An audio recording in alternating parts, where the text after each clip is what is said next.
can't touch this. You can't touch this. Dobrý večer, já vás vítám u mého prvního videa a v mém prvním videu se budeme bavit o surfu. Takže vlastně v dnešním videjku si řekneme, co to je surf. Surf je vlastně styl pohybu v CSku, při kterém vlastně nedržíme 2V jako chůzi dopředu, ale používáme jenom Ačko a Dčko a pohyby myši. Používají se tady různé strafy a tak podobně. Zase akorát volí nová mapa. Já tady na této mapě mám rekord 1,13. Tam to můžete vidět dole. Hop. Tak, doufám, že to stihnu ještě doběhnout. Takže jedu. A toto video má vlastně sloužit k tomu, aby nějaké trošku novější hráče z divizí Silver až maximálně tak Gold 3, Gold 4, tam může mě hráč celkem dobře surfovat, jak jaký hráč. Toto video vlastně bude sloužit tomu, aby tyto hráče naučilo surfovat. Takže pozorně poslouchejte a dívejte se, jak na to. Tady toto je vlastně mapa surf podčárkník mesa, jo, a teďka jsem překonal třeba svůj rekord, jo. Takže jsme dokončili mapu mesa za 1 minuta 9 sekund 98 setin. Čím jsme vlastně překonali náš rekord a dostali jsme další rank, teda, jo, ne? Nevím, jsme na nějakém polském serveru, hledám jsem to v komunitních serverech podle map a chtěl jsem vám to vlastně ukázat. Surfuje si tím stylem, že vlastně když takto jedeme, tak musíme držet tlačítko doleva, protože jedeme po pravé straně. Když jsme však to tlačítko nedrželi, tak vlastně jenom skočíte a tak to sklouznete, jo? To jsem nedělal nic teďka.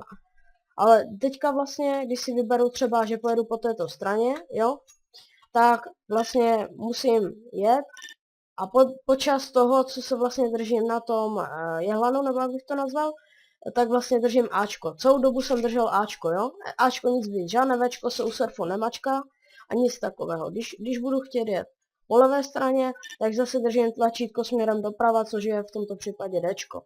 Omluvte menší lagy, ten server je trošku asi přetížený. Toto by bylo takové krátké lekci surfování. V CSku existuje taky něco kromě surfu, čemu se říká bunny hop. Bunny hop je dobrý k rychlému přesunu z jednoho bodu do druhého bodu, přičemž vlastně nepřetržitě skákáte nějakým takovým způsobem a strajfujete sem a tam, jo. Viděli jste, že to bylo rychlejší než normální walk.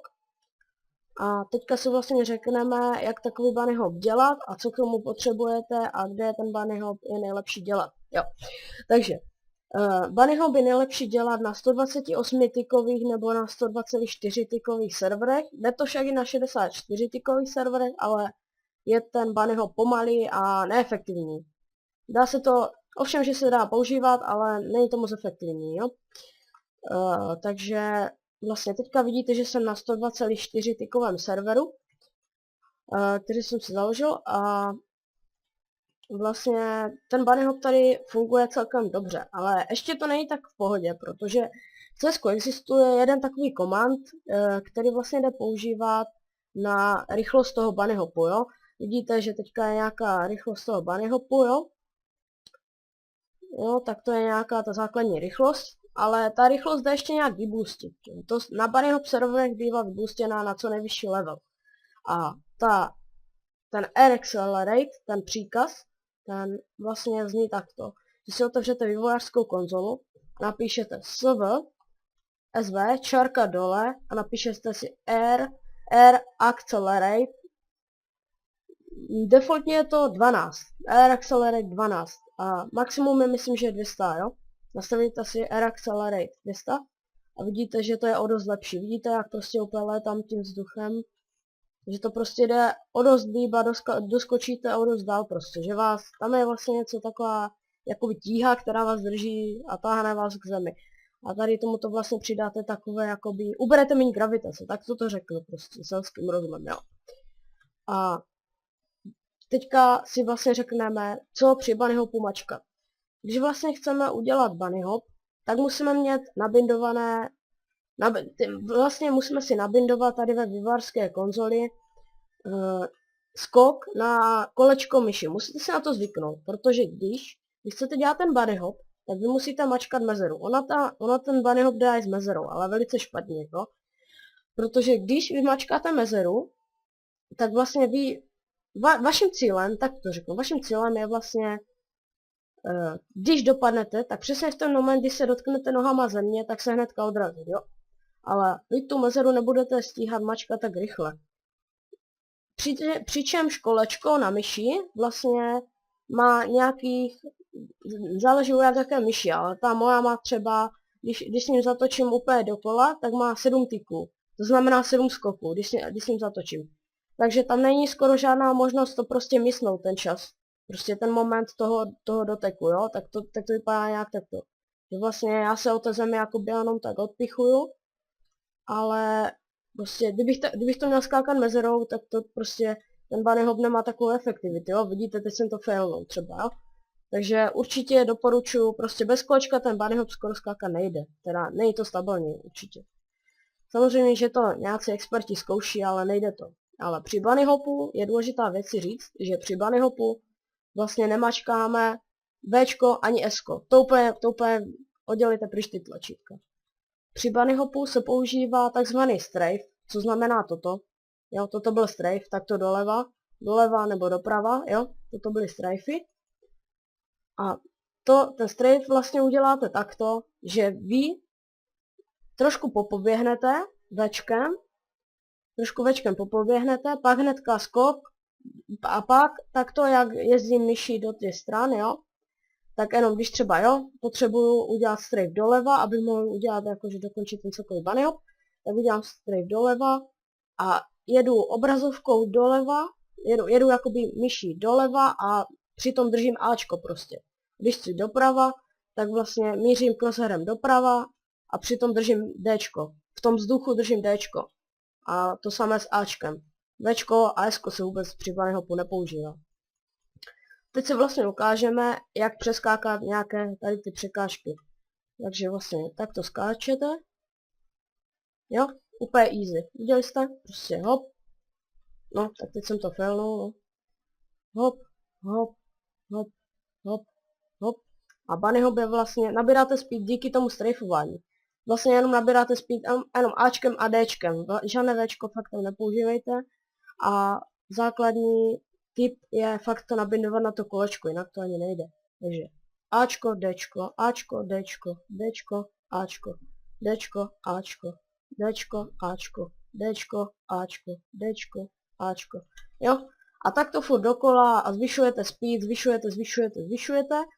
A pak se to dá použít taky i při tom surfu, když třeba začínáte surfovat, jo, tak to furt bunny hopujete na té platformě, jo, tak to si vesele poskakujete. Až naberete speed třeba 3000, tak pak se rozsurfujete a máte výhodu, protože to dáte za lepší čas tu trasu. Takže takto se to dělá. Doufám, že se vám to něčemu hodilo, tady toto videjko. Doufám, že dáte like, odběr, aspoň nějaký koment, přijímám i hate, jo. V CSku jsem poměrně nováček, moje ranky se pohybují kolem šerifa. Víš, že si už ani nepůjdu, protože na to nemám asi nějak komp ani, abych to tak řekl, finanční prostředky, jo. Takže víš, že asi nepůjdu. Možná půjdu, ale to by jsem se musel celkově zlepšit. O CSku toho vím celkově málo, takže se snažím něco naučit nováčky, protože já jsem to k dispozici neměl, jo. A musel jsem to všelijak hledat někde na Redditu a tak, jak se to dělá. Takže tady to máte, prostě prosím, bunny hop a surf, takže když to shrneme. Takže vlastně, když surfujeme, tak vlastně držíme písmenko přesně to, které je naproti té stěně, při které surfujeme. Takže když surfujeme, z levé strany toho obdélníku, tak držíme pořád Ačko, jo. Když surfujeme z pravé strany, tak držíme Dčko, protože je do pravé strany, ale my surfujeme z levé strany. Takto. Ano, přesně tak.